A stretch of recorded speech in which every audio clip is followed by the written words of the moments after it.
perché siamo stufi di vedere cemento buttato sparso dappertutto e riteniamo che fare il mestiere di agricoltore sia una scelta precisa, degna di tutto il rispetto e soprattutto di cui abbiamo parecchio bisogno.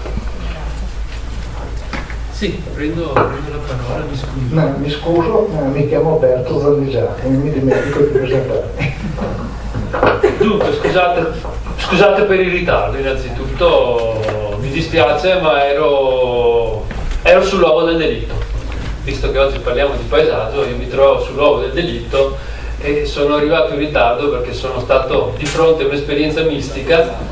Ho visitato Villa Lice a San Fiore. Voi non sapete cos'è Villa Lice a San Fiore, ovviamente, non potete saperlo perché nessuno sa cos'è Villa Lice a San Fiore.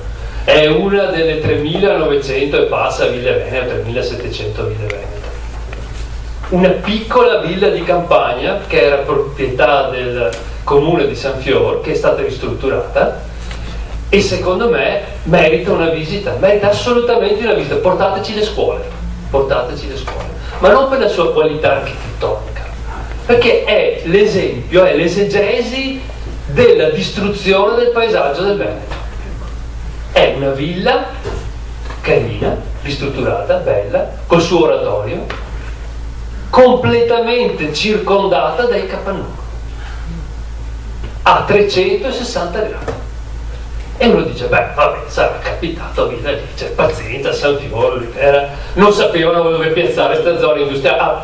Apro una parentesi, la villa era tutelata dalla fine degli anni 70, quindi non era una villa, uno dice, oh, le ville del Veneto sono metà tutelate, metà. Dopo vi spiegherò perché parto dalle ville del Veneto e ritornerò alla slide iniziale, cos'è il paesaggio. Dicevo, la Villa Lice è l'esegesi della distruzione del paesaggio culturale del Veneto. Sottolineo paesaggio culturale anche se il termine culturale attaccato alla parola paesaggio non ha un senso, perché il paesaggio è sempre culturale, nel senso che il paesaggio è sempre il prodotto della cultura dell'uomo che è di fronte a una certa veduta. Quindi il paesaggio è cultura, non può non essere cultura. Se non c'è l'uomo non c'è il paesaggio, punto. Quindi l'uomo è portatore di cultura e quindi il paesaggio c'è perché c'è una cultura che consente a quell'uomo di capire cosa ha di fronte, di sentire cosa ha di fronte. Bene, detto questo, voglio farvi vedere, vi do due dati sulle ville venete, visto che è l'ultima cosa di cui mi sono occupato, anche se forse la cosa vi tange poco. Allora, per puro caso, con uno studente che si laureava con me, si stava occupando di agriturismo, tra l'altro per una cosa che non c'entrava nulla, quindi praticamente a quattrini zero, abbiamo fatto una cosa che in Regione Veneto potrebbero fare in 25 secondi. Abbiamo preso la mappa delle ville venete dal sito della Regione Veneto, abbiamo preso la carta dell'uso del suolo dal sito della Regione Veneto, abbiamo incrociato le cose e siamo rimasti sconvolti, perché abbiamo scoperto che la percentuale di suolo urbanizzato attorno alle ville venete è 3 volte e mezzo, guardate bene, 3 volte e mezzo la percentuale di suolo urbanizzato medio del Veneto. Uno dice, ma cosa è successo? Beh, sono successe tante cose tristi e preoccupanti. Allora, io non starò a farvi vedere tutte le ville del Veneto, ma voglio partire da qua, perché poi alla fine di questa rapida rassegna del Sancta Sanctorum del paesaggio culturale del Veneto, il paesaggio palladiano, ci hanno scritto un libro, ci hanno scritto libri sul paesaggio palladiano. Ma c'è il paesaggio palladiano? Esiste ancora? Cosa è rimasto del paesaggio palladiano? Tra l'altro, voi sapete che le 24 ville del Palladio, 24 ne contiamo, non 2500, 3800, 24 ville venete palladiane sono tutelate dall'UNESCO. Ne hanno aggiunta anche una perché sembrava fosse del Palladio, mi sono sbagliati, ma va bene, la tuteliamo lo stesso, in realtà è del Trissino. Di queste 24 ville venete, secondo me 11 si trovano in situazione di criticità paesaggistica. Cioè, secondo me in 11 ville venete non c'è più il paesaggio del Palladio, 11 su 24 sono una bella quantità, considerando che stiamo parlando del paesaggio, il fiore e l'occhiello delle ville venete da un certo punto di vista. Saltiamo questa, ecco, perché io ve le faccio vedere, poi torno all'inizio. Questa è Villa Pagello, vedete, questa è la villa, non è messa benissimo, però è una villa del Palladio. Vedete dove si trova, non so se si scorge, in cerchio rosso la villa, e qua sotto invece vediamo il contesto. Ve lo faccio rivedere da suolo. Ecco, vedete, questa alla destra è la villa del Palladio, in fondo a sinistra potete vedere un palazzone anni 70, e sulla destra rivedete la villa del Palladio, sulla sinistra vedete il paesaggio palladiano contemporaneo. Questa è Villa Pisani, all'Onigo. Questa qui è presa anche benino, se non che anche qui di fronte non troviamo poi il paesaggio delle meraviglie, ma questa qui forse tutto sommato tra le 11 è la migliore. Questa è la famosa Villa Fosca di Detta la Mai Contenta. Questa è nei libri di scuola, questa è nei libri di testo, la vediamo da di qua del fiume, noi ci giriamo, scusate, questa qui è com'era nell'assetto storico ai primi dell'Ottocento, noi ci giriamo e vediamo questo, cioè di fronte alla Mai Contenta c'è questo paesaggio. Villettopoli l'ha definita qualcuno, ma possiamo proseguire. Questa è Villa Serego Alighieri, qui non ho vista dal basso, però se guardate quella è la villa in mezzo, vedete, è stata lottizzata parte per parte e anche dietro. Tra l'altro mi pare che siano andati avanti a costruire, cioè sono venuti giù un altro po' perché non pareva buono neanche da dietro. Questa Villa Tiene Valmarà. Proseguo, vedete dove è localizzata, cerchietto, vedete ovviamente che attorno c'è una lottizzazione. La vediamo da di fronte, se potete vedere l'assetto paesaggistico che ci porta alla villa da questa parte del paese, è questo. Se voi uscite dalla villa avete questa veduta palladiana. Questa è Villa Valmarana, vedete, è bella, a parte i cartelli non sono proprio una meraviglia messi là, ma insomma direi che i cartelli sono il meno se noi guardiamo questa cosa qua. Ecco, noi arriviamo, vediamo quella è la villa del Palladio, vedete? E da di fronte alla villa del Palladio vedo questo. Sono stati molto raffinati i nostri pianificatori, hanno detto no, sono ville da tutelare, allora costruiscono da due lati, molto spesso uno o due lati li lasciano liberi, d'accordo? Perché così hanno tutelato il paesaggio. Questa è Villa Caldogno Pagello, eccola lì, guardate, questi sono di fronte alla villa, vedete quelle villette magnifiche, sono anche abbastanza recenti, naturalmente accanto ci hanno messo la scuola, di qua pure sulla destra c'è l'asilo, di tutto un po', va bene, di asili abbiamo bisogno, ma forse non di asili proprio a ridosso delle ville venete. Qui siamo a Grumolo delle Abadesse, al Palladio, vedete, ecco, a 300 metri da una villa del Palladio hanno piazzato una zona industriale. Io vi ho detto, sono stato a Villa Liccia che è dentro una zona industriale, qui è solamente a 300 metri, ma guardate che si vede perfettamente, la villa è là e le industrie sono qua, cioè non siamo proprio lontanissimi. Questa è Villa Fornicerato, una villa famosa per il suo degrado, poverina, questa invece è a 200 metri solo dalla zona industriale, tant'è che se noi ci voltiamo vediamo quel meraviglioso traliccio dell'alta tensione, palladiano anche questo ovviamente, e le case degradate che stanno attorno. Saltiamo questa e spostiamoci a Villa Valmarana, a Monticello col Teotto. Guardate quello strano disegno che sta di fronte alla villa, vedete? Beh, quella chiaramente è una lottizzazione. È anche divertente perché andando a leggere sull'Atlante delle ville venete del Veneto dice sorge isolata nella campagna. Può essere, cioè, adesso vi faccio vedere cosa sono quelle cose lì. Ecco, quei tetti strani sono quelli là, vedete i tetti? Di fronte hanno fatto case in questo stile chiaramente palladiano. Questa qui invece è una villa abbastanza fortunata, diciamo così, è come la trovavamo in epoca storica e così come la troviamo adesso. Vedete, no, siamo sopra Bassano, l'hanno rispettata, però ci sono due lottizzazioni abbastanza grandi, molto evidenti, a poche centinaia di metri di distanza. Non so se anche questo faccia, vedete, ecco qui, da qui dalla villa si vede chiaramente, siamo davanti alla villa, vedete lì, questo è il paesaggio di cui si vuole. Tra l'altro c'è questo vignetto secondo me allucinante, che almeno di fronte alle ville palladiane potremmo mettere qualcosa di un attimino più tradizionale, anche se non esiste il vignetto tradizionale, perché il vigneto specializzato è un'invenzione tutta moderna in buona parte del Veneto. Questa è l'ultima, non è la villa del Palladio, questa è Villa Trissino, siamo vicino a Vicenza. Ecco, guardate, questa è la villa, vedete? Quella è un'altra villa malvarana e questo qui è un cementificio. È un deposito prodotti o che diamine, non so cosa.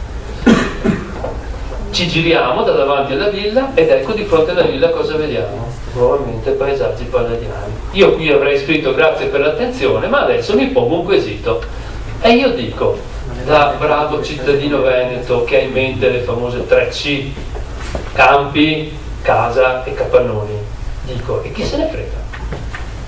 Perché io devo preoccuparmi del paesaggio? Scusate, cosa mi dà? Perché cosa cambia se noi di fronte a queste ville del Palladio abbiamo piazzato case e fabbriche che ci danno da vivere, ci danno una casa decente e ci danno da lavorare? Cosa cambia? Cosa ci dà il paesaggio di tanto importante? Perché mi dispiace, il paesaggio non è il suolo, c'entra niente, il suolo è il suolo, il paesaggio è il paesaggio. Il paesaggio non è la biodiversità è la biodiversità, il paesaggio è il paesaggio. Allora, perché è importante il paesaggio? Perché dobbiamo occuparci del paesaggio e della sua tutela? E allora torno dalla storia, torno dall'inizio, ripercorriamo tutta questa meravigliosa storia palladiana e vediamo di capire se c'è una specificità.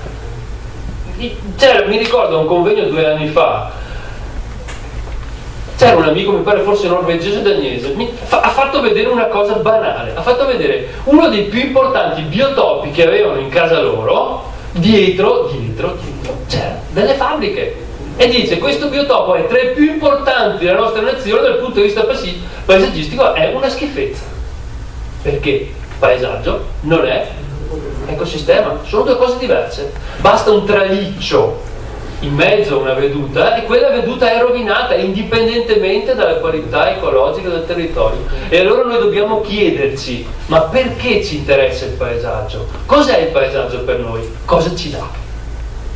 Io sono un economista, tra l'altro, una cosa che non è stata detta. Sono un economista, sono presidente di un corso di studi che si occupa di riassetto del territorio e tutela del paesaggio, in cui di paesaggio non si parla mai, lo dico tranquillamente. Ma da economista devo chiedermi perché sta cosa mi dà qualcosa, altrimenti se non mi dà niente il paesaggio, fine, non è una risorsa. Noi ci occupiamo di cose ci occupiamo di quello che ci dà benessere. Il paesaggio ci dà benessere, per questo ci interessa, non perché così.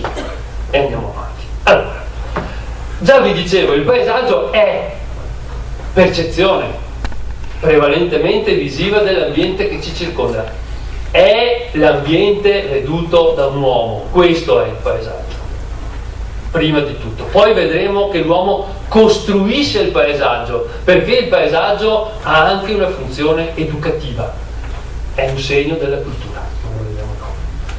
Allora, quindi chiaramente il paesaggio ha una componente oggettiva, il territorio veduto, e una componente soggettiva, l'uomo che guarda.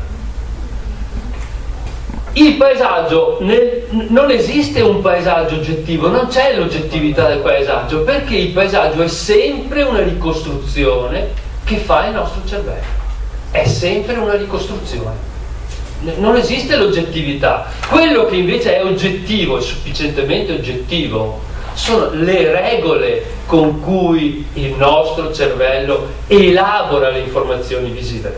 Le regole, che sono regole fisiologiche, che sono regole culturali, ma sono delle regole comuni che fanno sì che in certi ambiti culturali la percezione del paesaggio avvenga in modalità similari.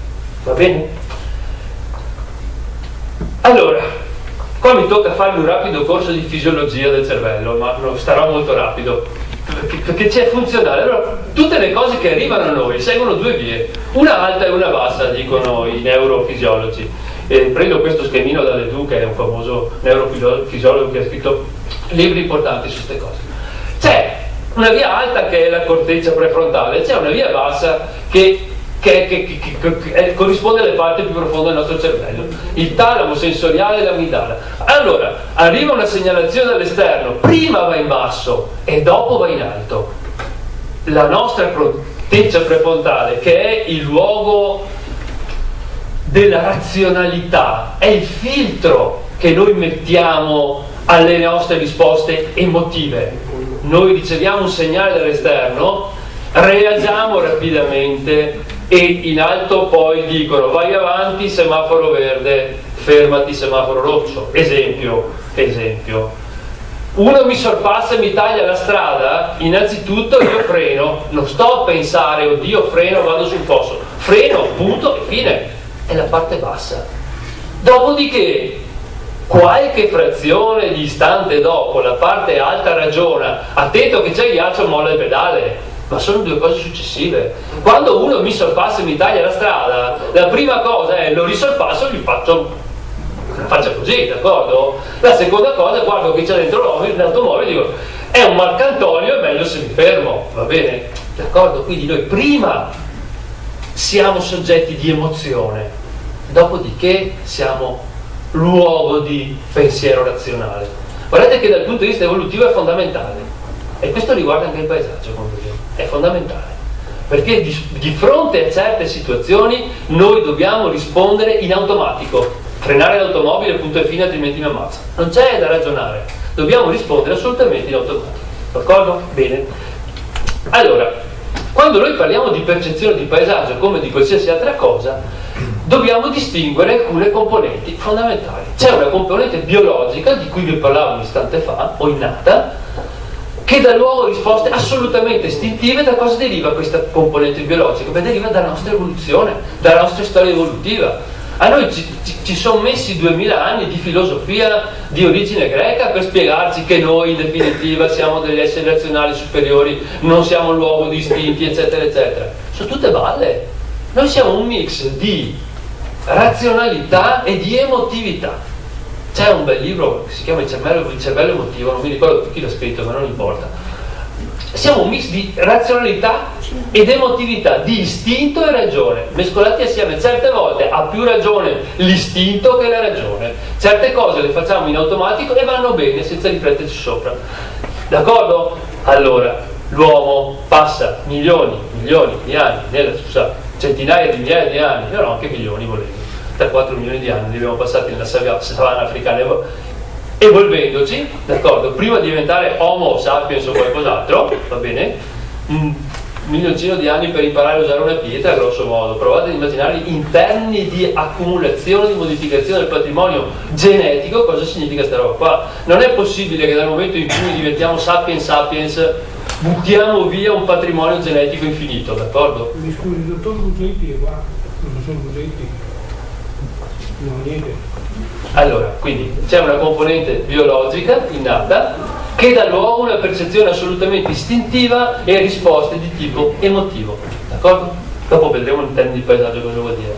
Ci sono poi delle componenti che sono dovute all'apprendimento e all'esperienza. Ce n'è una sociale, che è legata al nostro gruppo culturale di appartenenza, che dà luogo ad un tipo di percezione che io definisco affettivo, e la nostra risposta però è sempre di tipo emotivo, emozionale, e dopo ci torniamo, E c'è invece un apprendimento individuale che dà luogo a una percezione di tipo cognitivo, e questo dà luogo ad una interpretazione razionale dello stimolo esterno, d'accordo? Quindi abbiamo tre componenti, non è che sono separate al nostro cervello, da una parte c'è una, da una parte c'è un'altra, però sono tre componenti che interagiscono tra loro nel determinare la risposta che noi diamo agli stimoli percettivi che ci vengono dall'esterno. Va bene, la percezione quindi dà luogo all'apprendimento. Tramite la percezione impariamo a riconoscere l'ambiente in cui ci muoviamo. Ripeto, però dal punto di vista evolutivo certe risposte devono venire in automatico, lo vedremo dopo. E questo l'ho già detto, il paesaggio è sempre un prodotto culturale e sociale. Culturale e sociale, in due modi, e li vedremo tra poco. Eccoli qua. Allora, il paesaggio, scusate, questa qui è una cosa un po' più schematica, l'avevamo già vista anche nell'altro convegno, chi c'era naturalmente, l'altro convegno. Il paesaggio è il frutto, come è scritto anche nella nostra legislazione. Cos'è il paesaggio? È il risultato della trasformazione che il Sereni dice che l'uomo coscientemente fa dell'ambiente naturale per renderlo idoneo ai propri fini.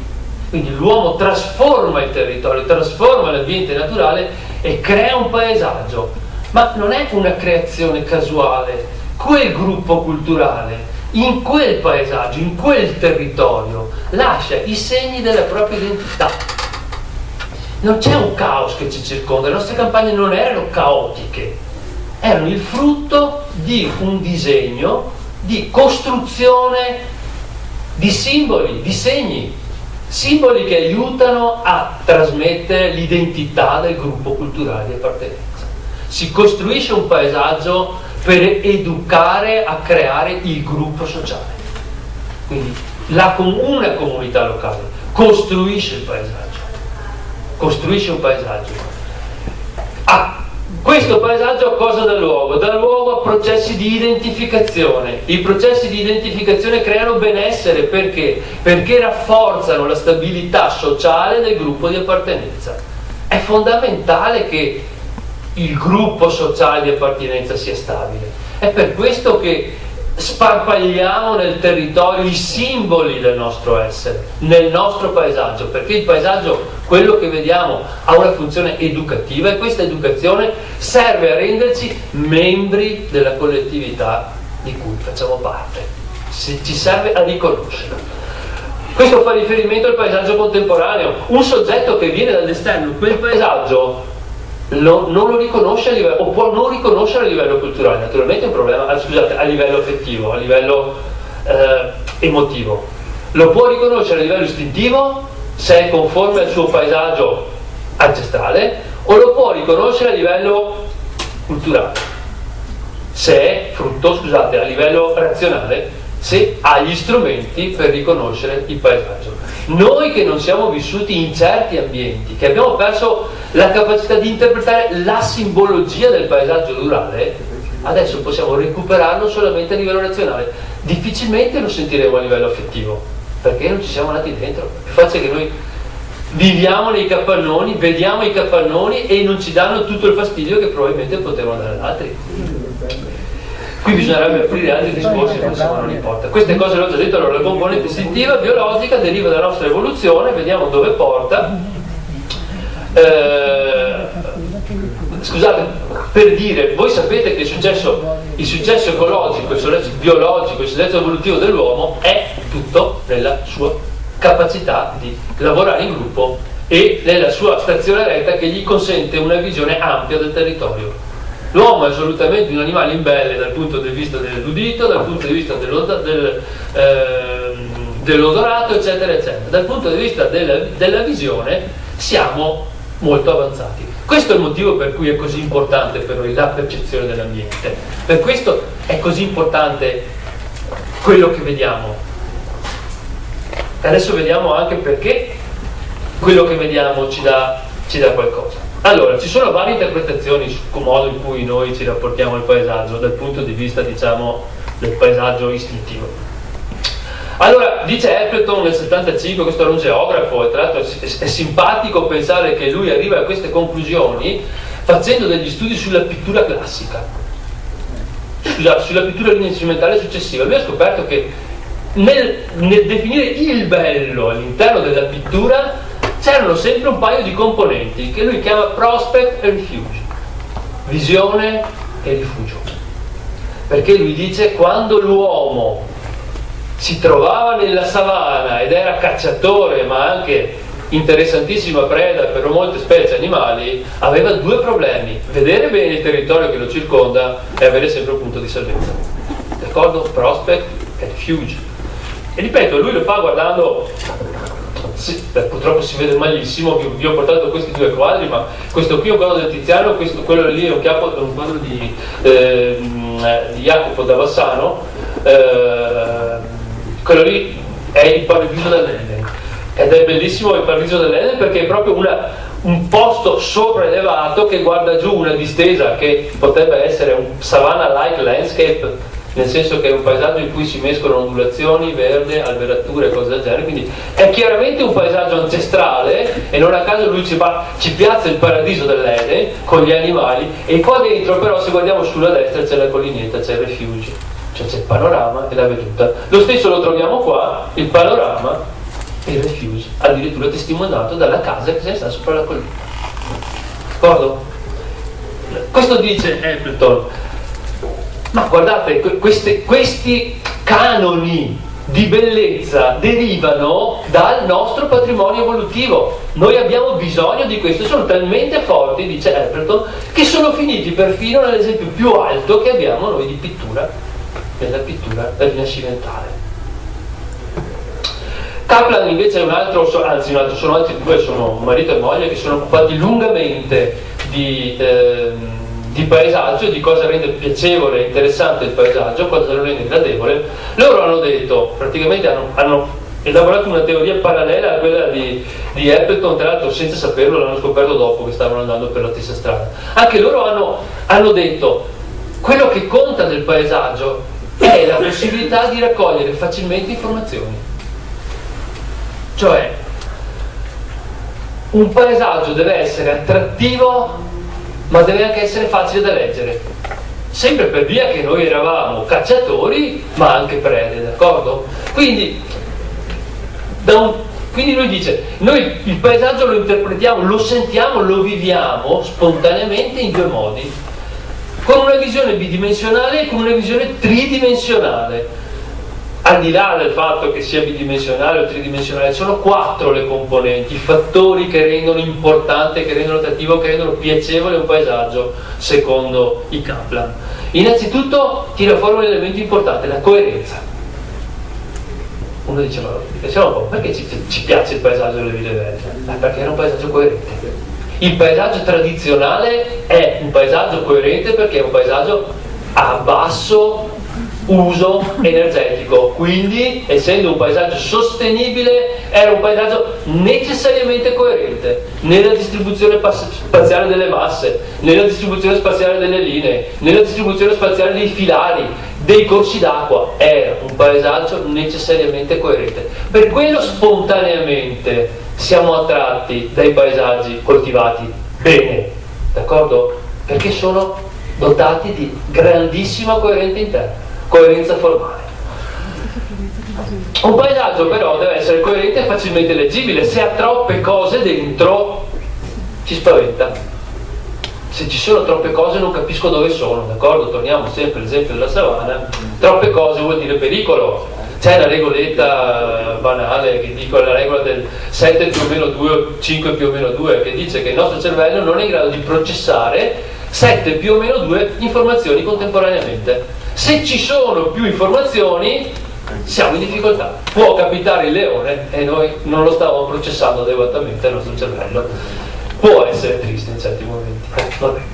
Quindi complessità, leggibilità. L'altra cosa importante però è il paesaggio deve essere attraente, perché noi eravamo anche cacciatori. Allora troviamoci di fronte a una spianata libera in cui non c'è nulla. A quel punto l'uomo cacciatore non vede nessun animale.